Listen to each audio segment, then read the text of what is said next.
ಈ ವರ್ಷ ಜುಲೈ 25ರಿಂದ ಶ್ರಾವಣ ಮಾಸ ಶುರುವಾಗುತ್ತೆ. ಶ್ರಾವಣ ಮಾಸ ಶುಕ್ಲ ಪಕ್ಷ 3ನೇ ಶುಕ್ರವಾರ ನಮಗೆ ಈ ಸಲ ವರಮಹಾಲಕ್ಷ್ಮಿ ವ್ರತ ಬರ್ತಾ ಇದೆ. ಆಗಸ್ಟ್ 8ನೇ ತಾರೀಕು ಈ ವರ್ಷ ನಮಗೆ ವರಮಹಾಲಕ್ಷ್ಮಿ ವ್ರತ ಬಂದಿದೆ. ವರಮಹಾಲಕ್ಷ್ಮಿ ವ್ರತವನ್ನು ಮೊದಲನೇ ಸಾರಿ ಆಚರಣೆ ಮಾಡೋರು ಅಥವಾ ಆಚರಣೆ ಮಾಡೋದಕ್ಕೆ ಕಳಶ ಸ್ಥಾಪನೆ ಗೊತ್ತಿಲ್ಲದೆ ಇರುವಂಥವರು ಸರಳವಾಗಿ ಆಚರಣೆ ಮಾಡಬೇಕು ಅಂತ ಅಂದ್ಕೊಂಡಿರುವವರು ಈ ವಿಡಿಯೋವನ್ನು ತಪ್ಪದೆ ನೋಡಿ. ಮನೆಯಲ್ಲಿ ಯಾವುದೇ ಪೂಜೆ ಅಥವಾ ವ್ರತಗಳನ್ನು ಮಾಡಬೇಕಾದ್ರೂ ಮೊದಲು ಮನೆಯನ್ನು ಶುದ್ಧಿ ಮಾಡ್ಕೊಂಡಿರಬೇಕು. ವ್ರತದ ಹಿಂದಿನ ದಿನಾನೇ ಮನೆಯೆಲ್ಲ ಗುಡಿಸಿ ಒರೆಸಿ ಸಾರಿಸಿ ಶುದ್ಧಿ ಮಾಡ್ಕೊಂಡಿರಬೇಕು. ಮನೆಯನ್ನು ಒರೆಸುವ ನೀರಿಗೆ ಸ್ವಲ್ಪ ಕಲ್ಲುಪ್ಪು ಗಂಜಳವನ್ನು ಸೇರಿಸಿ ಮನೆಯನ್ನು ಒರೆಸೋದ್ರಿಂದ ತುಂಬಾ ಉತ್ತಮ. ಅದ್ರ ಜೊತೆ ದೇವ್ರ ಮನೆಯನ್ನು ಸಹ ದೇವ್ರ ಮನೆಯಲ್ಲಿ ಫೋಟೋಗಳು ವಿಗ್ರಹಗಳನ್ನು ಸಹ ತೊಳೆದು ಕ್ಲೀನ್ ಮಾಡಿಕೊಂಡು ಅರಿಶಿನ ಕುಂಕುಮ ಗಂಧದ ಬಟ್ಟುಗಳನ್ನು ಸಹ ಇಟ್ಕೊಂಡಿರಬೇಕು. ಹೊಸಲನ್ನು ಸಹ ನೀರಿನಿಂದ ಶುದ್ಧ ಮಾಡಿಕೊಂಡು ಅರಿಶಿನ ಕುಂಕುಮಗಳನ್ನು ಇಟ್ಕೊಂಡು ಹೊಸಲು ಮುಂದೆ ರಂಗೋಲಿಗಳನ್ನು ಇಟ್ಟಿರಬೇಕು. ಇನ್ನು ಬಾಗಿಲಿಗೆ ಮಾವಿನ ಎಲೆಯ ತೋರಣಗಳನ್ನು ಹೂಗಳಿಂದ ಅಲಂಕಾರವನ್ನು ಮಾಡ್ಕೊಳ್ಳಿ. ನೀವು ಸರಳವಾಗಿ ಪೂಜೆ ಮಾಡ್ತೀನಿ ಅಂತ ಆದರೂ ಸಹ ಕೆಲವೊಂದು ಪೂಜೆಯ ಸಾಮಗ್ರಿಗಳನ್ನು ಹಿಂದಿನ ದಿನವೇ ತಂದಿಟ್ಕೋಬೇಕು. ಅರಿಶಿನ ಕುಂಕುಮ ವೀಳ್ಯದೆಲೆ ಅಡಿಕೆ ಹಣ್ಣುಗಳು ದೇವರಿಗೆ ಹಾಕೋದಕ್ಕೆ ಗೆಜ್ಜೆ ವಸ್ತ್ರ ಆಗಿರ್ಬೋದು ಹೂಗಳಾಗಿರ್ಬೋದು ನೈವೇದ್ಯಕ್ಕೆ ಬೆಲ್ಲದಚ್ಚು ಡ್ರೈ ಫ್ರೂಟ್ಸು ಇವುಗಳನ್ನು ಹಿಂದಿನ ದಿನವೇ ತಂದು ರೆಡಿ ಮಾಡಿ ಇಟ್ಕೊಂಡಿರಬೇಕು. ಇನ್ನು ವ್ರತದ ದಿನ ಬೆಳಿಗ್ಗೆ ಬೇಗನೆ ಎದ್ದು ತಲೆಗೆ ಸ್ನಾನ ಮಾಡಿಕೊಂಡು ವ್ರತಕ್ಕೆ ಬೇಕಾಗಿರುವಂಥ ನೈವೇದ್ಯವನ್ನು ನೀವು ಸ್ವತಃ ಮನೆಯಲ್ಲೇ ತಯಾರು ಮಾಡ್ಕೋಬೋದು. ಅಥವಾ ಹಿಂದಿನ ದಿನ ಸಾಧ್ಯ ಆದರೆ ಒಬ್ಬಟ್ಟು ಅಥವಾ ರವೆ ಉಂಡೆ ಅಥವಾ ಕರ್ಜಿಕಾಯಿ ಸರಳವಾಗಿ ಮಾಡಿ ಇಟ್ಕೊಂಡಿರ್ಬೋದು. ಇನ್ನು ನೀವು ತುಂಬಾ ಸರಳವಾಗಿ ಮಾಡೋದಾದರೆ ಸಜ್ಜಿಗೆ ಆಗ್ಬೋದು, ಬೆಲ್ಲದನ್ನ ಆಗ್ಬೋದು ಅಥವಾ ಪಾಯಸ ಆಗ್ಬೋದು, ನೀವು ಬೆಳಗ್ಗೆ ಎದ್ದು ಮಾಡ್ಕೋಬೋದು. ಇನ್ನು ನೈವೇದ್ಯ ಎಲ್ಲ ರೆಡಿ ಮಾಡ್ಕೊಂಡಾದ್ಮೇಲೆ ಮೊದಲನೇದಾಗಿ ದೇವ್ರ ಮನೆಯಲ್ಲಿ ಕಳಶ ಸ್ಥಾಪನೆಯನ್ನು ಮಾಡ್ಕೋಬೇಕು. ಕಳಶ ಸ್ಥಾಪನೆಯನ್ನು ನೀವು ಪೂರ್ವಾಭಿಮುಖ ಅಥವಾ ಉತ್ತರಾಭಿಮುಖವಾಗಿ ಮಾಡ್ಕೋಬೇಕು. ದೇವ್ರ ಮನೆಯಲ್ಲಿ ಒಂದು ಜಾಗವನ್ನು ನಿಗದಿ ಮಾಡಿಕೊಂಡು ಆ ಜಾಗವನ್ನು ಸ್ವಚ್ಛ ಮಾಡಿಕೊಂಡು ಅಷ್ಟದಳದ ರಂಗೋಲಿಯನ್ನು ಹಾಕ್ಕೊಳ್ಳಿ. ಅದರ ಮೇಲೆ ಸ್ವಲ್ಪ ಅರಿಶಿನ ಕುಂಕುಮ ಹಾಕಿ ಅದರ ಮೇಲೆ ಮುತ್ತುಗದ ಎಲೆ ಅಥವಾ ಒಂದು ತಟ್ಟೆಯನ್ನು ಇಟ್ಕೊಂಡು ಅದರ ಮೇಲೆ 5 ಹಿಡಿ ಅಕ್ಕಿಯನ್ನು ಹಾಕ್ಕೊಳ್ಳಿ. ಅಕ್ಕಿ ಅಥವಾ ಭತ್ತವನ್ನು ಬೇಕಾದರೂ ಹಾಕ್ಕೋಬೋದು. ಇನ್ನು ಅಕ್ಕಿ ಮೇಲೆ ಉಂಗರದ ಬೆರಳಿನಿಂದ ಓಂ ಅಥವಾ ಸ್ವಸ್ತಿಕನ್ನು ಬರ್ಕೊಂಡು ಅದರ ಮೇಲೆ ಕಳಶದ ಚಂಬನ್ನು ಇರಿಸ್ಕೋಬೇಕು. ಕಳಶದ ಚಂಬನ್ನು ಸಹ ಶುದ್ಧಿ ಮಾಡಿಕೊಂಡು ಬಟ್ಟುಗಳನ್ನು ಇಟ್ಕೊಂಡಿರಬೇಕು. ಕಳಶದ ಚಂಬನ್ನು ಅಕ್ಕಿಯ ಮೇಲೆ ಇಟ್ಟು ಕಳಶದ ಕಂಠದವರೆಗೂ ನೀರನ್ನು ತುಂಬಿಸ್ಕೋಬೋದು. ಕೆಲವರ ಮನೆ ಪದ್ಧತಿಯ ಪ್ರಕಾರ ಧಾನ್ಯಗಳನ್ನು ಸಹ ತುಂಬಿಸ್ತಾರೆ. ನಿಮ್ಮ ಪದ್ಧತಿಯ ಪ್ರಕಾರ ಧಾನ್ಯಗಳು ಅಥವಾ ನೀರನ್ನು ಕಂಠದವರೆಗೂ ತುಂಬಿಸ್ಕೊಳ್ಳಿ. ಇನ್ನು ನೀರಿನೊಳಗೆ ಏನೆಲ್ಲ ಹಾಕಬೇಕು ಅಂತ ಹೇಳಿದ್ರೆ ಸ್ವಲ್ಪ ಅರಿಶಿನ, ಸ್ವಲ್ಪ ಕುಂಕುಮ, ಒಂದು ಕಾಯಿನ್ನು, ಹೂವು, ಅಕ್ಷತೆ ಇಷ್ಟನ್ನು ಹಾಕಿದ್ರೆ ಸಾಕು. ಇನ್ನು ಕೆಲವರು ಡ್ರೈ ಫ್ರೂಟ್ಸನ್ನು ಹಾಕ್ತಾರೆ. ಡ್ರೈ ಫ್ರೂಟ್ಸ್ ಹಾಕೋದ್ರಿಂದ ಅದು ಸಮಯ ಕಳೆದಂತೆ ಕೊಳತೋದಂಗೆ ಆಗುತ್ತೆ, ಅದು ಅಶುಭ ಅಂತ ಆಗುತ್ತೆ. ನೀವು ಇಷ್ಟನ್ನು ಹಾಕಿದ್ರೆ ಸಾಕು. ಕೆಲವರು ಪಚ್ಚಕರ್ಪೂರ ಹಾಕ್ತಾರೆ, ಕೆಲವರು ಏಲಕ್ಕಿ ಹಾಕ್ತಾರೆ. ನಿಮ್ಮ ಮನೆ ಪದ್ಧತಿಯ ಪ್ರಕಾರ ಬೇರೆ ವಸ್ತುಗಳನ್ನು ಸಹ ಸೇರಿಸ್ಕೋಬೋದು.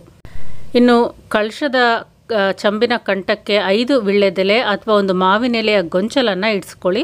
ಅದರ ಮೇಲೆ ಬಲ್ತಿರುವಂಥ ತೆಂಗಿನಕಾಯಿ, ಜುಟ್ಟು ಜಾಸ್ತಿ ಇರುವಂಥದ್ದು, ನೀರು ಜಾಸ್ತಿ ಇರುವಂಥ ತೆಂಗಿನಕಾಯನ್ನು ಕಳಶದ ಚಂಬಿನ ಮೇಲೆ ಇರಿಸ್ಕೋಬೇಕು. ಆ ತೆಂಗಿನಕಾಯಿಗೂ ಸಹ ನೀವು ಅರಿಶಿನವನ್ನು ಹಚ್ಚಿ ಕುಂಕುಮವನ್ನು ಇಟ್ಟಿರಬೇಕು.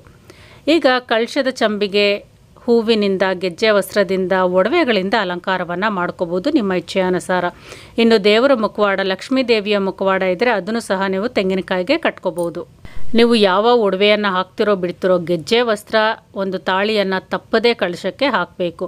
ಇನ್ನು ಒಡವೆಗಳನ್ನು ಹಾಕೋರು ಮೊದಲು ಒಡವೆಯನ್ನು ಹಾಲಿನಿಂದ ನಂತರ ನೀರಿನಿಂದ ಶುದ್ಧಿ ಮಾಡಿಕೊಂಡು ಕಳಶಕ್ಕೆ ಹಾಕಬೇಕು. ತಾಯಿಗೆ ಸುಗಂಧ ಭರಿತವಾದ ವಾಸನೆಯುಳ್ಳ ಹೂಗಳು ಅಂದರೆ ತುಂಬ ಇಷ್ಟ.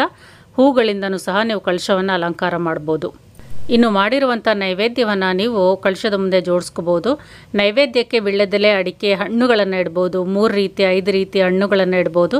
ಇನ್ನೊಂದು ತಟ್ಟೆಯಲ್ಲಿ ಕಾಸು ದುಡ್ಡನ್ನು ಇಡ್ಬೋದು. 32 ಕಾಯಿನ್ಸನ್ನು ಇಡಿ. ಅದರ ಜೊತೆಗೆ ನಿಮಗೆ ಇಷ್ಟವಾದಂಥ ದುಡ್ಡುಗಳನ್ನು ಸೇರಿಸಿ ಒಂದು ತಟ್ಟೆಯಲ್ಲಿ ಇಡ್ಬೋದು. ಇನ್ನು ಇನ್ನೊಂದು ತಟ್ಟೆಯಲ್ಲಿ ನೀವು ಮಾಡಿಟ್ಟಿರುವಂಥ ಸಿಹಿ ತಿಂಡಿಗಳನ್ನು ನೈವೇದ್ಯವನ್ನು ಇಡ್ಬೋದು. 3 ತಟ್ಟೆ 5, 7, 9 ಈ ರೀತಿ ನೀವು ತಟ್ಟೆಗಳನ್ನು ನಿಮ್ಮ ಇಚ್ಛೆಯಾನುಸಾರ ಜೋಡಿಸ್ಕೋಬೋದು. ಇನ್ನು ಮನೆಯಲ್ಲಿ ಎಷ್ಟು ಮಹಿಳೆಯರಿದ್ದಾರೋ ಅಷ್ಟು ವ್ರತದ ದಾರವನ್ನು ರೆಡಿ ಮಾಡ್ಕೋಬೇಕು. ವ್ರತದ ದಾರಕ್ಕೆ ಒಂದು ನೂಲಿನ ದಾರ ತಗೊಂಡು 9 ಎಳೆ ದಾರ ತಗೊಂಡು 9 ಕಡೆ ಗಂಟುಗಳನ್ನು ಹಾಕ್ಕೊಂಡು ಅರ್ಧ ಗಂಟೆ ಕಾಲ ನೀವು ಅದನ್ನು ಅರಿಶಿಣದ ನೀರಿನಲ್ಲಿ ನೆನೆಸಿಟ್ಟು ತೆಗೆದಿರಬೇಕು. ಇದನ್ನು ಸಹ ನೀವು ಹಿಂದಿನ ದಿನವೇ ಮಾಡ್ಕೋಬೋದು. ಇನ್ನು ಎಷ್ಟು ಮಹಿಳೆಯರಿದ್ದಾರೋ ಅಷ್ಟು ದಾರವನ್ನು ರೆಡಿ ಮಾಡಿಕೊಂಡು ಕಳಶದ ಪಕ್ಕದಲ್ಲಿ ಆ ದಾರಗಳನ್ನು ಇರಿಸಬೇಕು.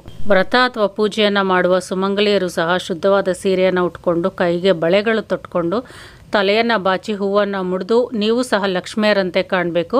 ಹಾಗಿದ್ರೆ ಮಾತ್ರ ತಾಯಿ ಲಕ್ಷ್ಮೀ ದೇವಿಯ ಅನುಗ್ರಹ ನಿಮಗೆ ಸಂಪೂರ್ಣವಾಗಿ ಸಿಗುತ್ತೆ. ಇನ್ನು ಪೂಜಾ ವಿಧಾನಕ್ಕೆ ಬಂದರೆ, ನೀವು ಸರಳವಾಗಿ ಈ ಪೂಜೆಯನ್ನು ಮಾಡ್ತಿದ್ದೀರಾ ಅಂತ ಆದರೆ ಮೊದಲನೇದಾಗಿ ದೀಪಗಳನ್ನು ಬೆಳಗಿಸ್ಕೊಳ್ಳಿ. ದೀಪಗಳಿಗೆ ತುಪ್ಪವನ್ನು ಹಾಕ್ಕೊಂಡು ಪೂಜೆಯನ್ನು ಸಲ್ಲಿಸೋದ್ರಿಂದ ವಿಶೇಷ ಫಲಗಳನ್ನು ಪಡ್ಕೋತೀರಾ.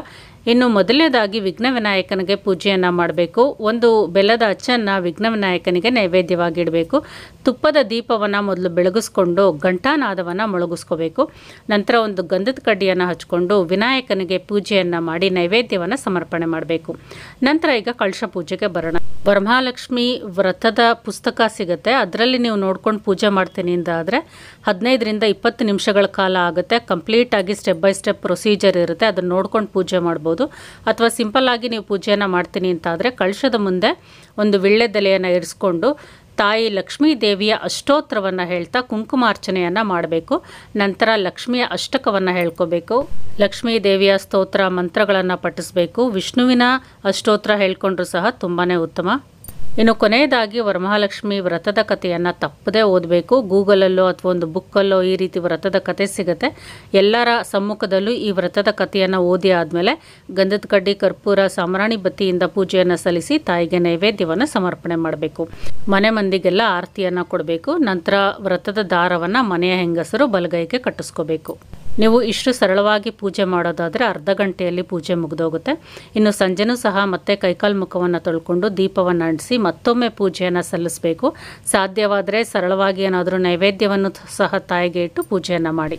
ಇನ್ನು ಮನೆಗೆ ಮುತ್ತೈದೆಯರನ್ನು ಕರೆದು ಅರಿಶಿನ, ಕುಂಕುಮ, ತಾಂಬೂಲವನ್ನು ಕೊಡ್ಬೋದು. ನಿಮ್ಮ ಇಚ್ಛೆಯಾನುಸಾರ ನಿಮಗೆ ಎಷ್ಟು ಸಾಧ್ಯನೋ ಅಷ್ಟು ಮುತ್ತೈದೆಯರನ್ನು ಕರೆದು ಕುಂಕುಮ ಕೊಡ್ಬೋದು. ಅಥವಾ ಒಬ್ಬರು 3 ಜನ 5 ಜನನಾದರೂ ಕರೆದು ಕುಂಕುಮವನ್ನು ಕೊಡ್ಬೋದು. ಇನ್ನು ಮನೆಗೆ ಮುತ್ತೈದೆಯರೆಲ್ಲ ಬಂದು ಹೋದ್ಮೇಲೆ ರಾತ್ರಿ 8 ಗಂಟೆ ನಂತರ ಒಂದು ಕೆಂಪಾರತಿಯನ್ನು ಕಳಶಕ್ಕೆ ತೆಗೆದು ಕೆಂಪಾರತಿಯ ಬಟ್ಟನ್ನು ತಾಯಿಗೆ ಇಟ್ಟು 3 ಸಲ ಬಲಗಡೆ ಕಳಶವನ್ನು ಕದಲಿಸಬೇಕು. ಕಳಶ ಕದಲುವಿಕೆ ನೀವು ಶುಕ್ರವಾರ ಮಾಡಿಕೊಂಡ್ರೆ ತುಂಬಾ ಉತ್ತಮ.